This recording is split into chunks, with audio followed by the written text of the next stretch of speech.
Bulletin మనం breaking news చూస్తున్నాం. దేశ రాజధాని ఢిల్లీలో తెలంగాణ సీఎం రేవంత్ రెడ్డి తన మార్కు చూపిస్తున్నారు. రాష్ట్రానికి రావాల్సిన నిధులను కోరి మరీ సాధించుకుంటున్నారు.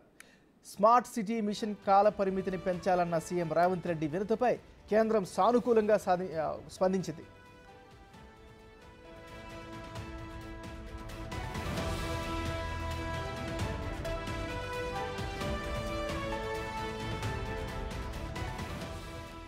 స్మార్ట్ సిటీ మిషన్ను 2025 మార్చి వరకు పొడిగించేందుకు కేంద్రం అంగీకరించింది. సీఎం రేవంత్ రెడ్డి వినతికి సానుకూలంగా స్పందించిన కేంద్రం ఈ పథకం పనుల గడువును పొడిగించింది.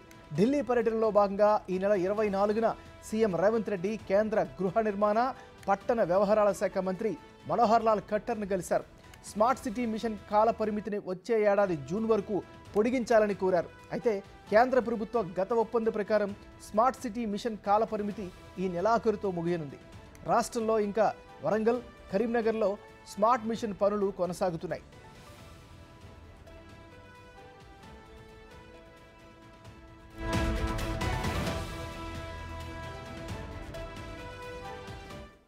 వరంగల్లో ఇప్పటి వరకు 45% పనులు పూర్తి కాగా 518 కోట్లతో మరో 66 పనులు కొనసాగుతున్నాయి.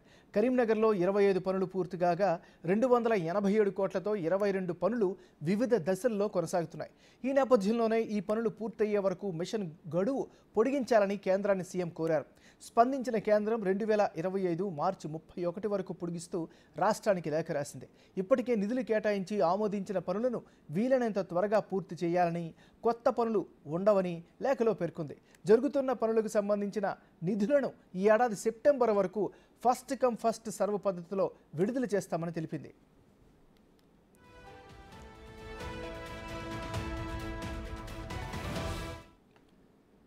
మనం బ్రేకింగ్ న్యూస్ చూస్తున్నాం. దేశ రాజధాని ఢిల్లీలో తెలంగాణ ముఖ్యమంత్రి రేవంత్ రెడ్డి తన మార్కు చూపిస్తున్నారు.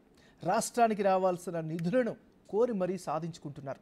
స్మార్ట్ సిటీ మిషన్ కాల పరిమితి పెంచాలన్న సీఎం రేవంత్ రెడ్డి వినతిపై కేంద్రం సానుకూలంగా స్పందించింది. ఇక ఇదే అంశానికి సంబంధించి మరింత తాజా సమాచారాన్ని మా రిపోర్టర్ శివ ఢిల్లీ నుంచి లైవ్లో అందిస్తారు. శివ, చెప్పండి, మీ దగ్గర ఉన్న అప్డేట్స్ ఏంటి? రైట్, ఏమైనా ఢిల్లీ పర్యటనలో భాగంగా తెలంగాణ ముఖ్యమంత్రి రేవంత్ రెడ్డి గత పర్యటన సందర్భంగా దాదాపు 5 రోజుల పాటు ఢిల్లీలో పర్యటించారు. రాష్ట్రానికి రావాల్సిన నిధులు, కేంద్రం నుంచి అందాల్సిన సహకారం గురించి కేంద్ర మంత్రులకు వినతి పత్రం సమర్పించారు. దానిలో భాగంగానే తెలంగాణ రాష్ట్రంలో 2 ప్రధాన నగరాల్లో స్మార్ట్ మిషన్ పనులు కొనసాగుతున్నాయి. దానికి సంబంధించి గడువు నిన్నటితో ముగినుండడంతో ఆ గడువు పొడిగించాలంటూ కూడా కేంద్ర మంత్రి మనోహర్ లాల్ ఖట్టర్ను కలిసి, అంటే కేంద్ర గృహ నిర్మాణాలు, పట్టణాభివృద్ధి శాఖ మంత్రి మనోహర్ లాల్ ఖట్టర్ను కలిసి 2025 జూన్ 31 వరకు, జూలై 31 వరకు దీన్ని పొడిగించాలని కోరిన నేపథ్యంలో దానికి సంబంధించి కేంద్ర ప్రభుత్వం ఒక లేఖను కూడా విడుదల చేసింది. అంటే మార్చి 31 వరకు, అంటే రేవంత్ రెడ్డి కోరినట్టు కాకుండా మార్చి 31 వరకు పొడిగిస్తున్నట్లు ప్రధానంగా తెలియజేశారు. అంటే రేవంత్ రెడ్డి ఒక 2 నెలలు ఎక్స్ట్రా కోరారు, కానీ ఇటు కేంద్ర ప్రభుత్వం మాత్రం మార్చి 31 వరకు మాత్రమే గడువు పొడిగిస్తున్నట్లు తెలిపింది. అయితే ఈ గడువు పొడిగించడంతో పాటు దానికి సంబంధించిన, అంటే ఇప్పటి వరకు ఏదైతే పనులు కొనసాగుతున్నాయో వాటికి మాత్రమే పనులు కంప్లీట్ చేయాలి. నూతనంగా వేరే పనులకు సంబంధించి కొత్త పనులు ఉండవని కూడా కేంద్రం లేఖలో పేర్కొంది. ఇక ఇప్పటి వరకు ఏదైతే పనులు కొనసాగుతున్నాయి దానికి సంబంధించి నిధులను మాత్రం ఫస్ట్ కమ్ ఫస్ట్ సర్వ్ పద్ధతిలో త్వరలోనే నిధులను విడుదల చేస్తాం, అంటే సెప్టెంబర్ వరకు నిధులను విడుదల చేస్తామంటూ కూడా కేంద్ర మంత్రి తెలియజేశారు. దానికి సంబంధించి ఇప్పటికి ఒక లేఖను కూడా విడుదల చేశారు. త్వరితగతిన పనులను పూర్తి చేయాలంటూ కూడా తెలిపారు. అంటే వరంగల్, కరీంనగర్లో స్మార్ట్ సిటీ పనులు, స్మార్ట్ మిషన్ పనులు అయితే కొనసాగుతున్నాయి. దానిలో భాగంగా గత పర్యటన సందర్భంగా జూన్ 24న కేంద్ర గృహ నిర్మాణ, పట్టణాభివృద్ధి శాఖ మంత్రి మనోహర్ లాల్ ఖట్టర్ను కలిసి ఇటు రాష్ట్రానికి ఈ స్మార్ట్ మిషన్ పనులతో పాటు ఇతర పనులకు సంబంధించి కూడా కేంద్ర ప్రభుత్వం నుంచి ఒక వినతి పత్రం సమర్పించారు. దానికి సంబంధించి కూడా త్వరలోనే నిర్ణయం ప్రకటిస్తామంటూ కూడా కేంద్ర మంత్రి మనోహర్ లాల్ ఖట్టర్ తెలిపారు. అయితే తెలంగాణలో వరంగల్, కరీంనగర్ నగరాల్లో ఈ స్మార్ట్ మిషన్ పనులు అయితే కొనసాగుతున్నాయి. ఇప్పటి వరకు చూసుకుంటే వరంగల్లో ఇప్పటి 45% పనులు కంప్లీట్ అయ్యాయి. మొత్తం 518 కోట్లతో మరికొన్ని పనులు అయితే మరో 44 పనులు కొనసాగుతున్నట్లు కూడా అధికారులు తెలుపుతున్నారు. దానికి సంబంధించి నివేదికను కూడా తెలంగాణ సీఎం రేవంత్ రెడ్డి కేంద్ర మంత్రికి సమర్పించారు. మరోవైపు కరీంనగర్లో కూడా 25 పనులు దాదాపు పూర్తిగా వస్తున్నాయి. మరో 22 పనులు వివిధ దశల్లో ఉన్నాయి. దానికి సంబంధించి కూడా 287 కోట్లతో పనులైతే చేపడుతూ ఉన్నారు. ఇలా మొత్తంగా చూసుకుంటే తెలంగాణ సీఎం రేవంత్ రెడ్డి ఇటు ఎన్నికలు ముగియడంతోనే రాష్ట్ర అభివృద్ధికి సంబంధించిన ప్రతి ఒక్క కార్యక్రమానికి సంబంధించి నిధులకు సంబంధించి కేంద్రం నుంచి రాష్ట్ర ప్రభుత్వం అభివృద్ధికి ఉపయోగపడే విధంగా ఏ విధంగా అయితే నిధులు విడుదల చేస్తారో రాయితీల రూపంలో కానీ సంక్షేమ పథకాలకు సంబంధించిన ప్రాజెక్టులు గతంలో పెండింగ్లో ఉన్న ప్రాజెక్టులకు కేంద్రం నుంచి రావాల్సిన నిధులు కానీ విభజన సమయంలో ఏవైతే హామీలు ఇచ్చారో హామీలు కొన్ని కుంటిపడాయి, దానికి సంబంధించిన నిధులు ఇప్పటివరకు ఇవ్వలేదు. కాబట్టి అటువంటి వాటిని కూడా చొరవ తీసుకుని త్వరగా విడుదల చేయడం ద్వారా రాష్ట్రాన్ని అభివృద్ధి చేసుకునేందుకు అవకాశం ఉంటుందంటూ కూడా కేంద్ర మంత్రులకు సీఎం రేవంత్ రెడ్డి వినతి పత్రాలు సమర్పించారు. దానిలో భాగంగానే 5 రోజుల పాటు ఢిల్లీలోనే ఉండి మొత్తం కేంద్ర మంత్రులను, కీలక శాఖల మంత్రులను,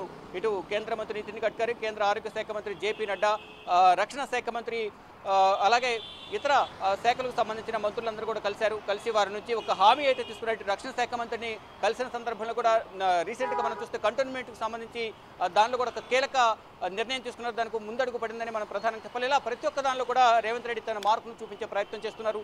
ఇటు మంత్రులను, ఎంపీలను కూడా తీసుకుని కేంద్ర మంత్రులను కలిసి రాష్ట్రానికి రావాల్సిన సహకారం, బకాయిలు ఏవైతే ఉన్నాయి పెండింగ్ బకాయిలు అవన్నీ కూడా విడుదల చేయడం ద్వారా పెండింగ్ ప్రాజెక్టులు పూర్తి చేసే విధంగా ఉపయోగపడుతుందంటూ కూడా కేంద్ర సహకారం అందించాలంటూ కూడా కేంద్ర మంత్రులకు సీఎం రేవంత్ రెడ్డి వినతులు సమర్పించారు.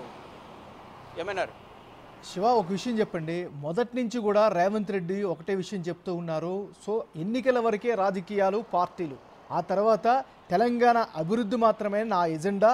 కాబట్టి ఎన్నిసార్లైనా కేంద్రాన్ని కలుస్తా, అన్ని శాఖల మంత్రుల్ని కలుస్తా, బడాభాయ్ అంటూ కూడా ఆయన అభివర్ణించినటువంటి పరిస్థితి.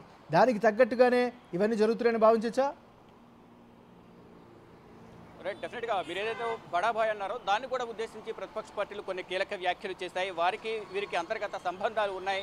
ఒకరికొకరు ఎన్నికల్లో సహకరించుకునేందుకు చర్చలు జరిగాయి, అంతర్గత ఒప్పందం జరిగింది. కాబట్టి ప్రతిదానికి సీఎం రేవంత్ రెడ్డి బడాభాయ్ అంటున్నారంటూ కూడా ఇటు ప్రతిపక్ష నాయకుడు, ప్రస్తుత ఎమ్మెల్యే అంటే మాజీ మంత్రి కేటీఆర్ కూడా పలుసార్లు సీఎం రేవంత్ రెడ్డిని ఉద్దేశించి అనేక వ్యాఖ్యలు చేశారు. కానీ ఇక్కడ రేవంత్ రెడ్డి ఆ మాటలన్నింటినీ కూడా సున్నితంగా పక్కన పెట్టి రాజకీయాలు అంటే ఎన్నికలు ఉన్నంత వరకు మాత్రమే రాజకీయాలు, తర్వాత అన్ని రాజకీయ పార్టీలు ఒకటే, రాష్ట్ర అభివృద్ధికి అందరం కలిసి పనిచేయాలనే ఉద్దేశంతోనే నేను అందరినీ కలుస్తున్నాను, దీనిలో కలవడంలో తప్పే ఉంటుందంటూ కూడా ప్రధాని నరేంద్ర మోడీని గతంలో కలిశారు. ఆ సందర్భంలో కూడా కొన్ని వ్యాఖ్యలు చేశాయి ప్రతిపక్ష పార్టీలు, మరి ముఖ్యంగా బీఆర్ఎస్ నేతలైతే అనేక వ్యాఖ్యలు చేశారు సీఎం రేవంత్ రెడ్డి ఉద్దేశించి. ఈ నేపథ్యంలోనే ఎవరు ఎన్ని వ్యాఖ్యలు చేసినా ఆ వ్యాఖ్యలను నేను పక్కన పెట్టేస్తాను, భరిస్తాను, కానీ రాష్ట్ర అభివృద్ధికి అందరూ సహకరించాలి. ఎన్నికల వరకే రాజకీయ పార్టీలు రాజకీయాలు చేయడం అనేది ఉంటుంది.